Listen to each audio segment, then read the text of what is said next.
Not seeing people for a long, long time, and then after many years, when you see them, to discover that they have not matured at all. Hindi umidad sa pag-iisip. Tumanda lang ang itsura, dumami lang ang mga bilang ng taon, subalit hindi tumanda ang pag-iisip. Sabi nga nila, hindi baling tumanda basta may pinagkatandaan. At nakakalungkot po, may mga tao na kahit ilang dekada na ang lumampas sa kanilang buhay, ganun pa rin mag-isip. Ganun pa rin kakitid ang isip. Ganun pa rin karami ang mga hinihingi na bata lang dapat ang humihingi. Laging siya ang inuunawa. Paano po ba mag-isip ang bata? Siya lagi, pagka nagugutom, iiyak. Kailangan itigil mo lahat ng iyong ginagawa para siya pakanin. Pagka meron siyang hindi gusto, iiyak. Dadaanin ka sa iyak, iba-blackmail ka. Emotional blackmail. Hindi siya marunong magpakain sa sarili, papakainin mo pa. Hindi siya marunong magligpit ng kanyang mga kalat, ipagliligpit mo pa. Hindi niya maipagtanggol ang kanyang sarili. Subalit ang mga tao po na nagmamature, nababaligtad, nalalaman mo na nagmamature na ang iyong anak, ang iyong pamangkin, ang mga bata, kung tumitigil na sila unti-unting kailangang laging alagaan, at pagkatapos natututo sila na maging responsable, at pagkatapos sila na ngayon na nag-uumpisang mag-alaga sa iba, sa mga nakakabata, sa kanila o sa mga sobrang matatanda na, then we really show signs of maturity. Kahit po sa ating espiritualidad, kung lagi ka na lamang na kailangang ipanalangin, kailangan ka laging paalalahanan, ligaw-ligawan para umattend sa worship, sundu-sunduin, ibig sabihin, isip bata pa tayo. Kasi tayo pa yung inaalagaan. Pero dapat dumadating na sa panahon na tayo naman naghahanap ng aalagaan. Sino naman kaya ang aalagaan ko? Ano naman kaya ang gagawin ko para makapag-alaga ng iba? Napakahalaga na gumraduate tayo from being childish to maturity. At ang ating dalangin sa Panginoon, bawat isa po tayo, ay makapag-isip-isip, saan larangan ng buhay kaya ako immature? Sapagkat yung pong mga immature o isip bata, sila ang kahuli-hulihang nakakaalam na sila isip bata. Kaya kung sa palagay nyo po, ay hindi kayo isip bata, baka tayo yung kandidatong mag-isip na isip bata tayo. Kaya siyasatin ang sarili. Isa pa pong dapat itigil is to stop ways that do not work. Tigilan ng ating mga pamamaraan na talagang nagasgas na, pero hindi naman tumatalab.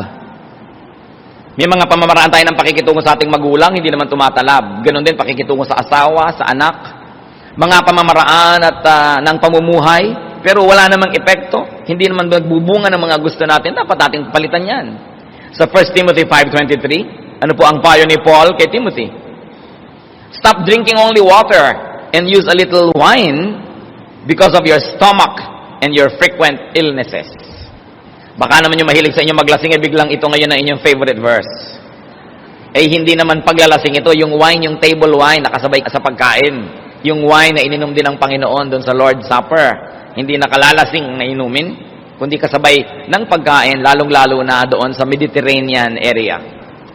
Sabi ni Paul, alam mo na yung kaiinom mo lang ng tubig ay hindi tumatalab, yung sakit ng tiyan mo ay hindi gumagaling, ay tigilan mo ang pag-inom lang yan at uminom ka ng kaunting wine at nang sa gayon ay gumaling ang iyong karamdaman. Sapagkat alam niya naman nung araw, ang mga tubig ay galing sa mga balon, galing sa kung saan-saan, maaaring may dalang sakit. At dahil itong mga missionary ay kung saan-saan umiinom, kung saan-saan nakakarating, maaaring kung ano-anong mga karamdaman ang natatanggap nitong katawan ni Timothy. Kaya sabi ni Paul, huwag na muna yan ang iyong inumin because obviously it doesn't work. Bagamat ang pinag-uusapan po dito is a purely medical issue, maaari tayong kumuha ng inspirasyon sa verse na ito para sabihin, ano ba ang mga iniinom kong dito matalab? Ano ba ang ginagawa ko sa buhay na hindi naman nagbubunga ng kanais-nais? Tumatala ba ang mga pagdadabog ko? Tumatala ba yung isang linggo kong hindi kakausapin ng asawa ko? O lalo lang nainis? Lalo lang kami nag-away? Tumatala ba ang aking psychology na ginagamit sa aking anak? O baka hindi naman? Epektibo ba ang aking paraan? Sa kakuriputan ko ba? Sa kadamutan at sa katinoan, yumaman na ako? Lumuwag na ba ang aking buhay? O hindi naman? Baka kailangan palitan na yung paraan na yan. Kasi yung iba sa sobrang nilang kakuriputan, sa sobrang pag-iingat sa sarili at paglalaan sa kinabukasan, wala't wala rin naman, wala pang kaibigan, wala pang nagmamahal. At kung biglang nanigas at namatay, walang dadampot para man lang maglibing. So, epektibo ba ang ating paraan? Kung tayo po yung mga panganay na anak, epektibo ba ang paraan natin ng pagdodomina sa ating mga kapatid o lampas na kayo ng 20, 30 years old? Abay, tama na yan. Kasi kung kayo ay 18 at ang kapatid nyo ay 10, dapat lang na leader kayo kasi ang dami nyong alam na di niya alam. Pero kung 28 na kayo at siya ay 20, konti na lang ang alam nyo na di niya alam. At kung 38 na kayo at siya ay 30, pareho na lang kayo ng alam. Sa katunayan, kung 58 na kayo at siya ay 50, baka marami na kayong nalimot at mas marami na siyang alam. Nagtataka ko kuminsan pati sa magkakapatid, 80, 70, 60 years old na, hindi pa magtrato ng pantay-pantay. Sobra pa rin nang dodomina yung mga matatanda na akala mo higit lalo siyang maraming alam kaysa doon sa iba. Alam niyo po, dumadating tayo sa edad na nag-aabot-abot na yung mga alam na yan. Kaya, tama ba yun? Tama ba ang pamamaraan natin? Kumisan, yung pressure na ibinibigay ng magulang sa mga anak, tama ba? Does it work? Yung mga kahigpitan natin, tumatalab ba? O yung sobrang luwag natin, maganda bang nagiging bunga? Dapat po tayong laging magsuri kung ang ating mga pamamaraan ay mabisa. And we should learn from this principle. Sabi ni Paul, stop taking only A because it doesn't work. Take B. What else should we stop? Stop when you have to give way. Kung kailangan magparaya, kailangan magbigay daan, kailangan magbigay ng espasyo para sa iba, maaari natin yang gawin. Stop talking to give way to inspired speakers. Stop being a hindrance to blessing. Stop hogging the limelight if an anointed person must be given attention. Kung minsan po, laging gusto natin tayo ang nangingibabaw, tayo ang nangunguna, tayo ang merong last say, tayo ang lagi na lamang merong final authority, mag-isip-isip tayo. Sapagkat yung karunungan, yung kahusayan, yung inspirasyon, ay naglilipat-lipat yan kung minsan ng puso sa paglakad ng panahon. Walang isang tao na siya lang may franchise to wisdom. Kahit pa nga siya ang pinakamatanda, kahit pa nga siya ang pinakamarunong dati, o kahit pa nga siya ang pinakamaraming pera. Dapat marunong po tayo magbigay. Kahit nga sa ministry, sabi sa 1 Corinthians 14, 29 to 33, 2 or 3 prophets should speak, and the others should weigh carefully what is said. And if a revelation comes to someone who is sitting down, the first speaker should stop. For you can all prophesy in turn, so that everyone may be instructed and encouraged. The spirits of prophets are subject to the control of prophets. For God is not a God of disorder, but of peace. Ito pong kontekstong pinag-uusapan, sapagkat marami nun ang mga propeta, at maraming nagsasalita, kung minsan na hindi na magkamayaw sa pagsasalita, kani-kanya nasabay-sabay, wala nang nakikinig at wala nang pinakikinggan. Kaya ang sabi ni Paul, kung merong isa na nakaupo at hindi siya ang nagsasalita, subalit may dumating sa kanyang inspirasyon, hayaan siyang tumindig at magsalita, at yung nagsasalita tumigil muna at umupo at makinig.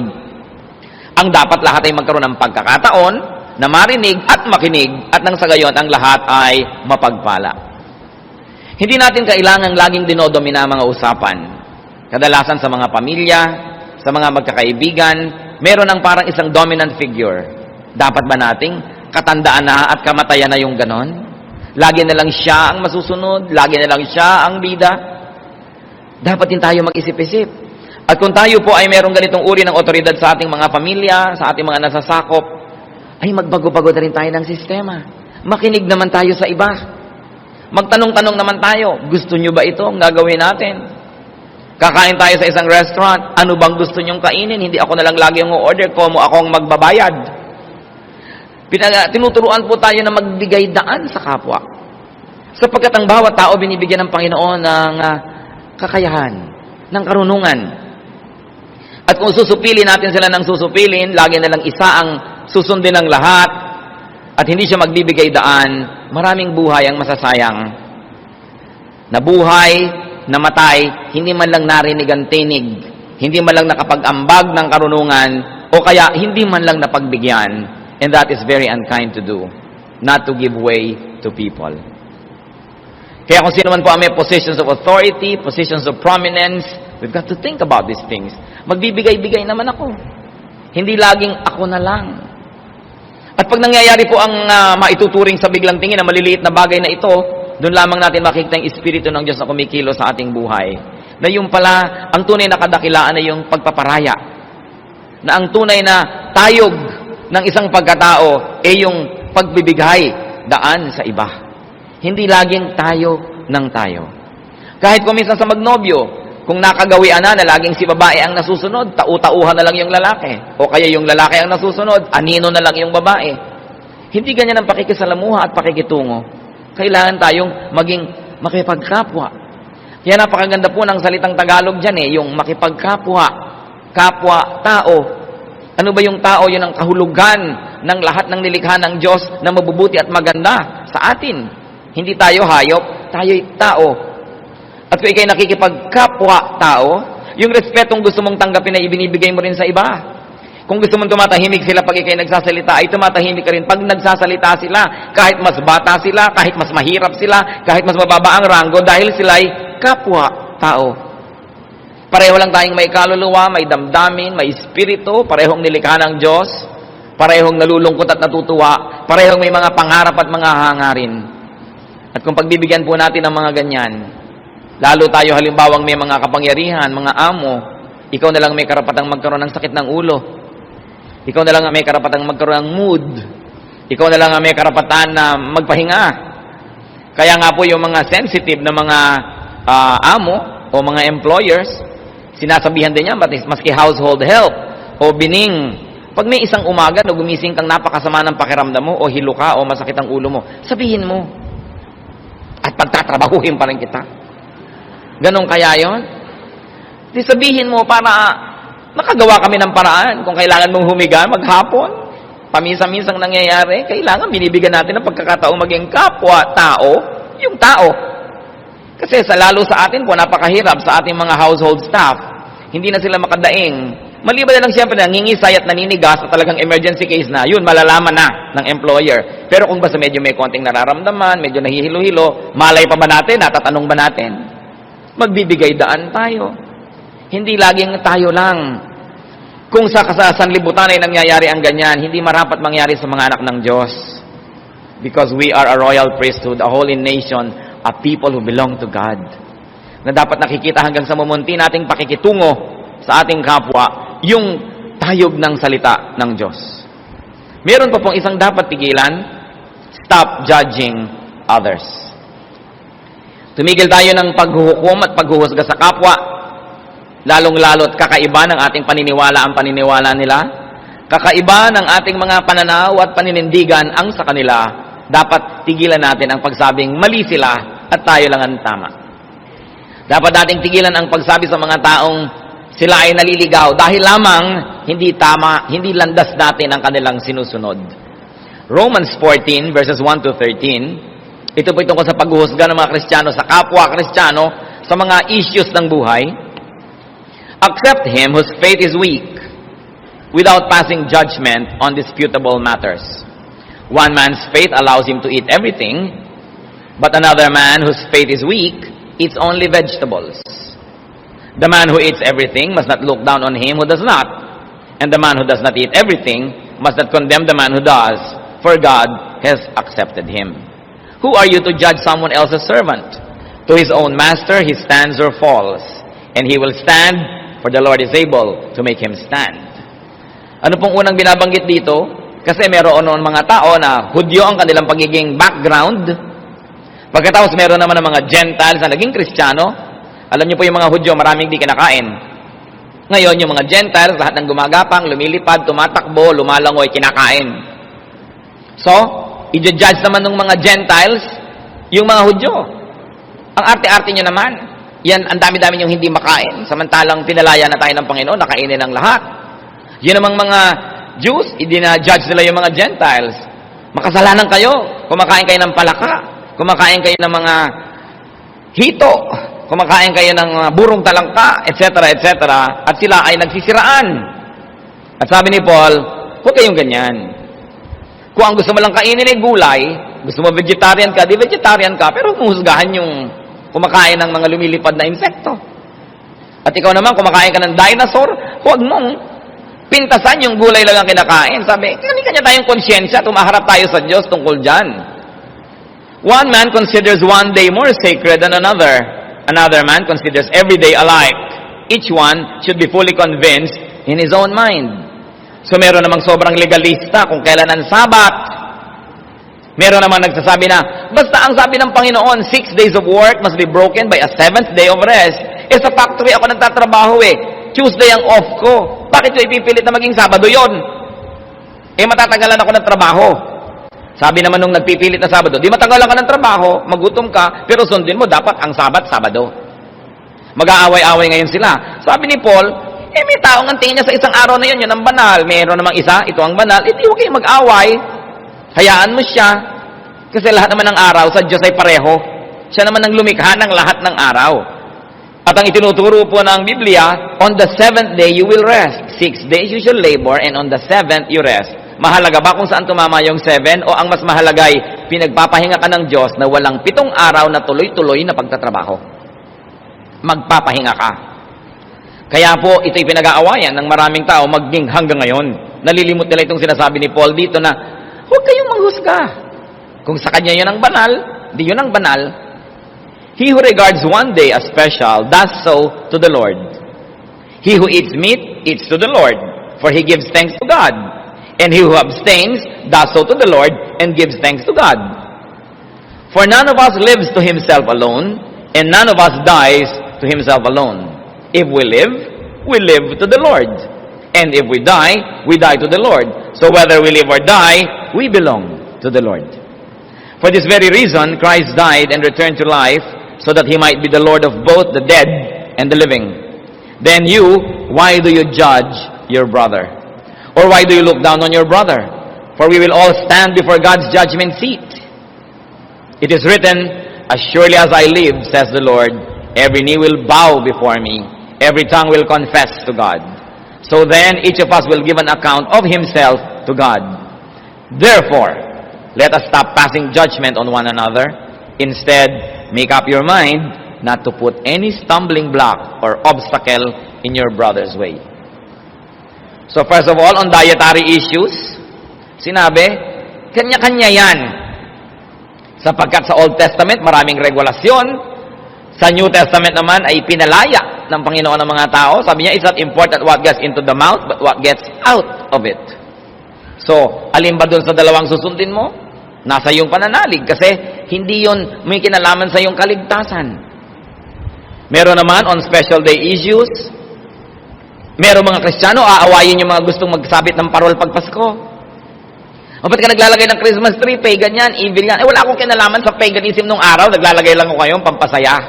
Parang nagdagdag lang ako ng ribbon sa aking damit o buhok, huwag mo sabihing evil to.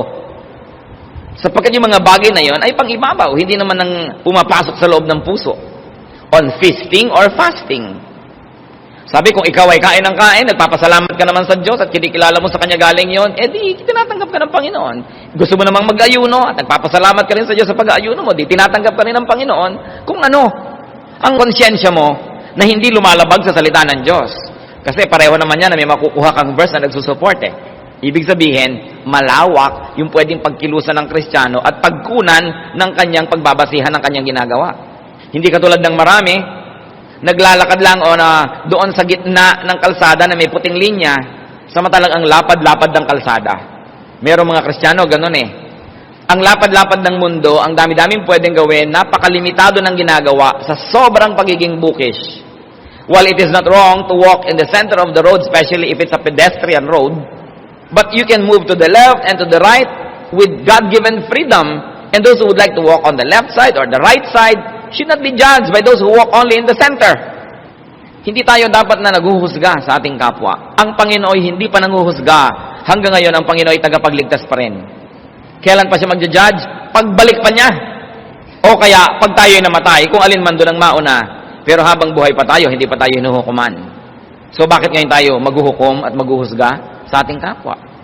Pagka meron siyang ginagawa, sabihin natin, God is not yet finished working on him or her. Hindi pa tapos ang Diyos sa kanya. Kaya mga iba, bakit nasa choir yan? Di ba meron pa yung ganito, ganong kasalanan? Hindi pa tapos ang Diyos. Kasi kung tapos na ang Diyos sa kanya, ting, mawawala na siya. Nandun na siya sa kabilang buhay. Hindi pa siya graduate sa buhay na ito. Kaya sa halip na lagi nating sisilip-silipin ang mga kapintasan at kakulangan ng kapwa natin, ipanalangin natin sila, tulungan natin sila, at kung may konti tayong alam, sa mabuti at magandang paraan, ituro natin sa kanila. Pero para husgahan sila, dahil mas marami tayong alam, hindi yan ang dahilan kaya binibigyan tayo ng karunungan ng Diyos. Binibigyan tayo ng karunungan para higit tayong maging mahinahon, maunawain, matulungin, hindi para maging mapagmataas. Napakahalaga na hindi madapa ang kapwa dahil na-o-offend sila sa atin, nasisiraan ng loob dahil sa ating mga panghuhusga. We should stop measuring people only by our standards. Katulad din ng sinigang. Matabang ang sinigang mo. Sa ganyan ako magsigang Yan ang sinigang ko. Hindi yung, ito ang sinigang dapat, ito dapat ang lasa ng ganito. Kasi kanya-kanyang pagluluto, kanya-kanyang nahiligan. Hindi naman moral issue yan para pagtalunan. Kaya dapat marunong din po tayong magbigay ng daan sa ating kapwa. Ba't natin pinag-uusapan ng ganito mga bagay? Sapagkat itong mga bagay na ito ang napapabayaan ng maraming Kristiyano. Sa ulong sa ulo ang lahat ng Ten Commandments, ang lahat ng doktrina sa buhay. Pero sa ganitong mga bagay, tayo ay nadadapa at nagkukulang. Ano pang dapat nating tigilan para ang buhay natin ay mapagpala? Stop grumbling. God has constantly taught against grumbling. Yung reklamo ng reklamo, katsang ng katsang, maraming comment, hindi na siya masaya, magre-reklamo pa para lumungkot din ang kapwa na sana'y masaya na, napalungkot pa niya. Laging maraming mga puna, maraming pintas, dapat na itong itigil. Alam niyo kung bakit ito pinagdidiinan? Kasi 99% ng mga Kristiyano guilty pa dito. Walang tigil ng karareklamo. Walang tigil ng kahahanap ng maipipintas, ng mga kasiraan. Samantalang dapat hinahanap natin kung ano yung mabuti, kung anong maganda, kung anong mapupuri. Kung ano ang pagpapala na naroon na. John 6:43, stop grumbling among yourselves. Jesus answered.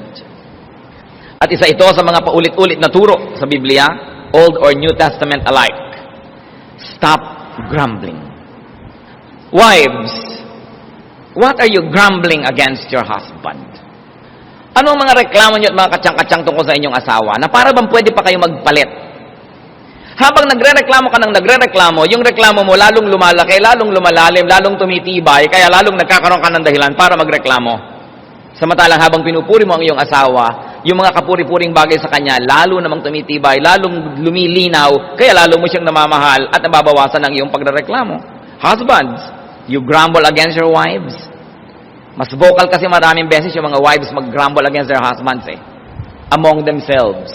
Very seldom that husbands are grumbling against their wives among themselves. But it's more often that wives among themselves are grumbling against their husbands. Kaya napaka-importante na mabahay ka man o lalaki, husband or wife, anak ka, grumbling against your parents, at hindi ka maghanap ng maipupuri at maipagpapasalamat. Stop grumbling.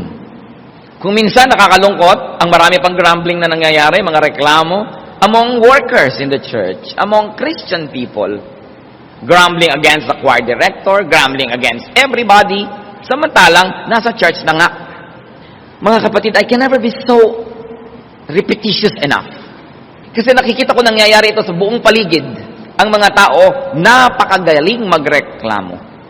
Sinisilip ang kapwa, yung mga privileges ng iba, yung mga tinatamasa ng iba, lagi nilang tinutuos, hindi ipagpasalamat kung ano yung nasa kanila. Magkakapatid, na reklamuhan ng reklamuhan laban sa isa't isa. Nag-aagawan ng mga mana, sira-sira lang naman piano at isang dangkal na lupa. Magkakagagalit, grumbling against each other.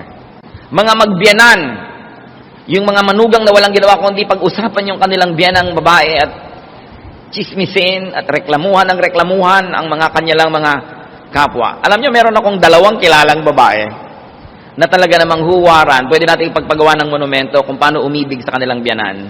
At hindi si Ruth yun, matagal na siyang yumao.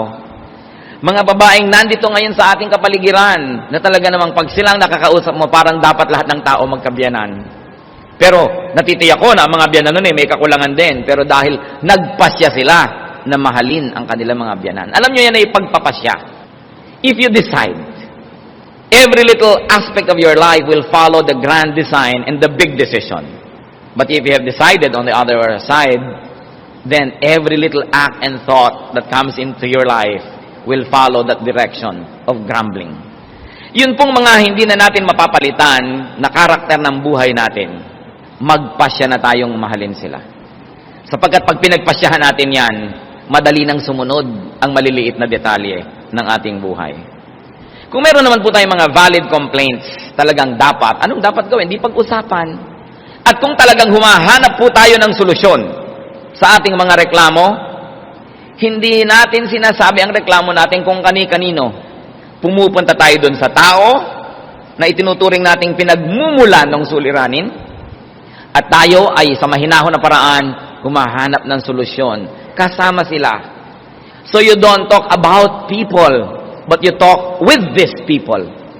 Then something positive will happen. Pwede po bang tandaan natin itong mabuti? Kasi nakakamalat na tong topic na to eh.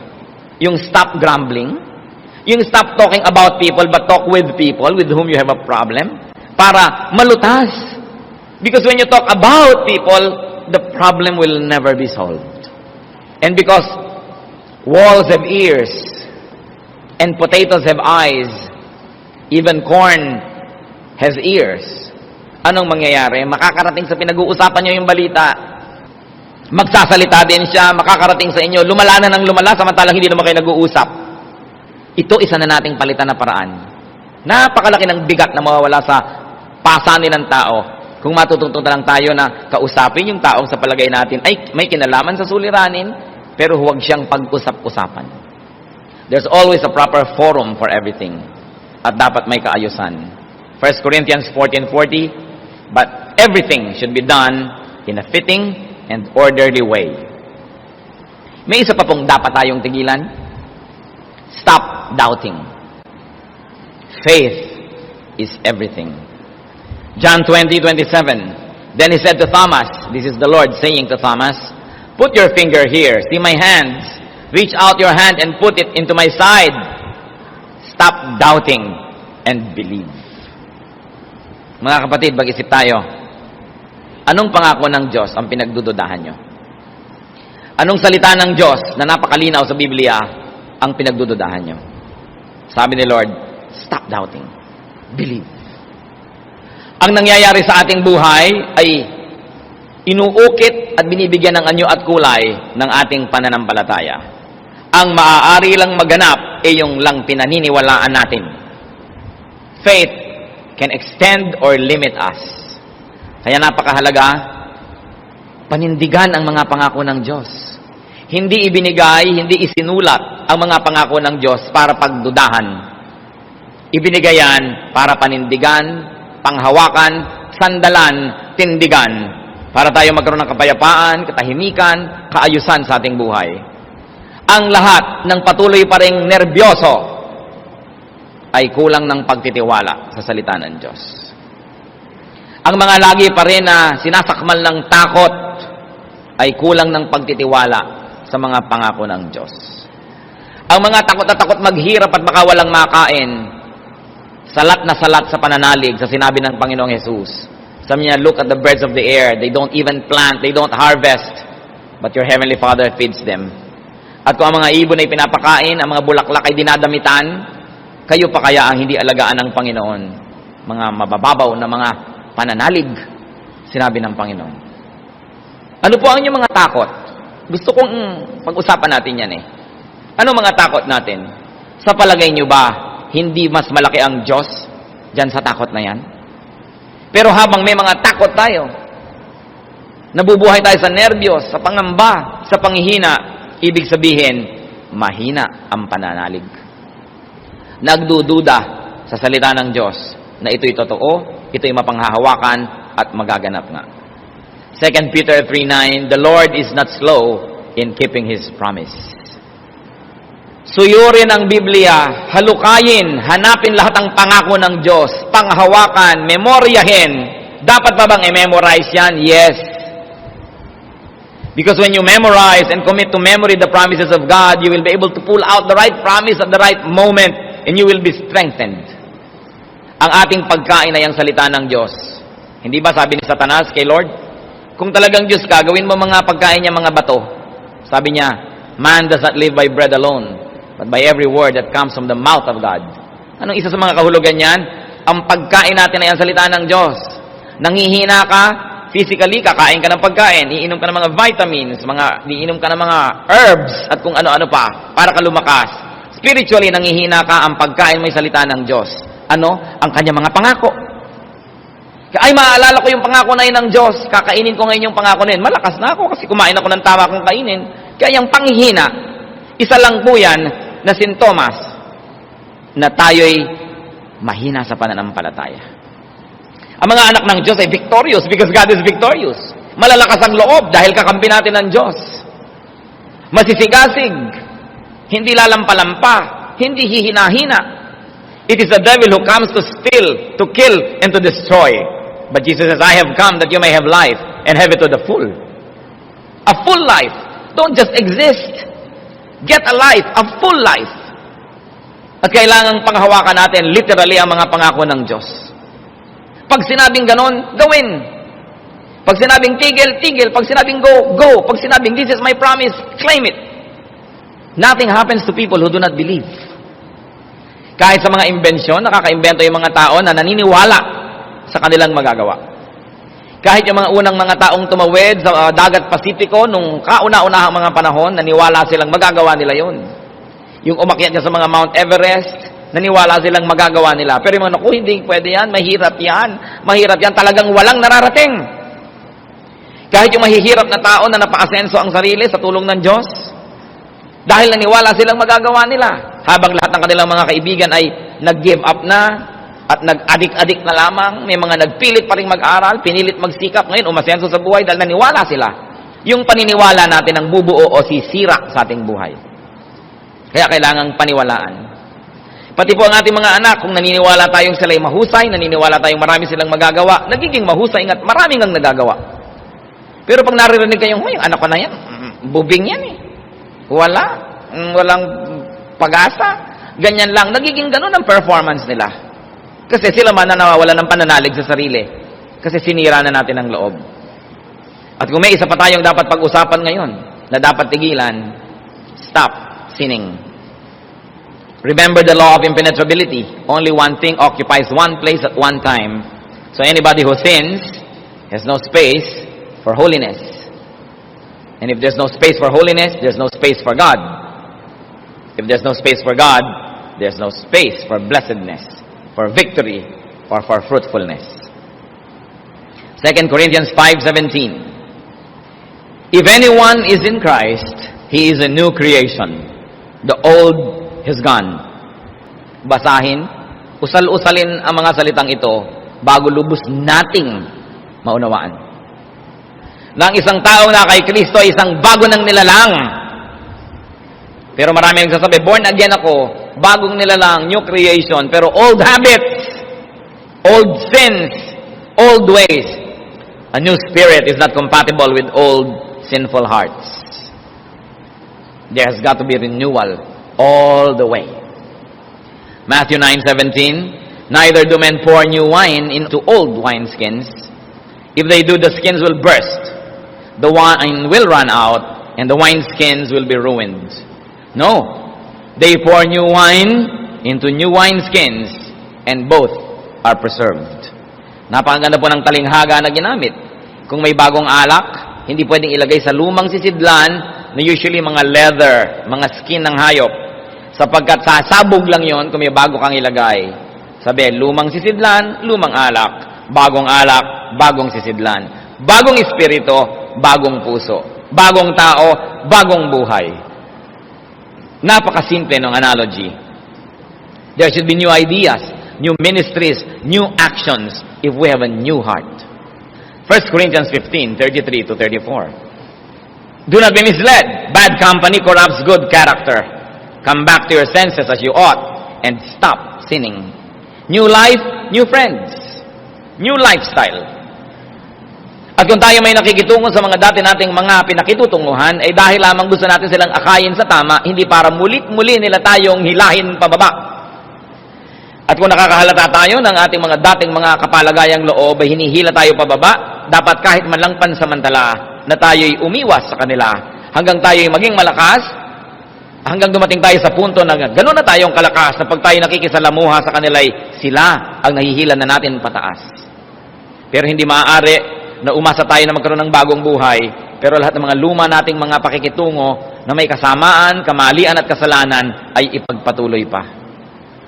Meron pa nga nakikiusap sa akin, Pastor, pwede po ba tayo mag-Bible study sa aming bahay? Saang bahay? Sa bahay po namin ni ganon. Panginoon kong Diyos, ikaapat mo ng asawa yan. At buhay pa yung 1, 2, 3. Ngayon, gusto mo mag-Bible study tayo sa bahay nyo. Eh di para ko na ngayong in-recognize itong relasyon na ito. Gusto mo pala mag-Bible study, tanggalin mo muna sa buhay mo yung 2, 3, 4. At ayus-ayusin mong yung buhay. Kasi oras na nakasanayan na yon, hindi na mahapdi, hindi na masakit. Ang kasalanan na inaalagaan ay wala ng kirot. At katunayan yan, pag nakasanayan ng kasalanan, pag tinatanggal mo, dun pa ngayon makirot. Pero parang isang bulok ng ngipin, ayaw mong ipabunot sa dentista dahil masakit ang pagbunot. Kaya pagtsatsagaan mo na lang na buong buhay, sumasakit-sakit. Sa buhay po natin, kuminsan kailangan ng drastic surgical procedures. Merong dapat pinuputol. Hindi na pinag-iisipan pa, lalo't malinaw na inuutos ng salita ng Diyos na dapat tanggalin sa ating buhay.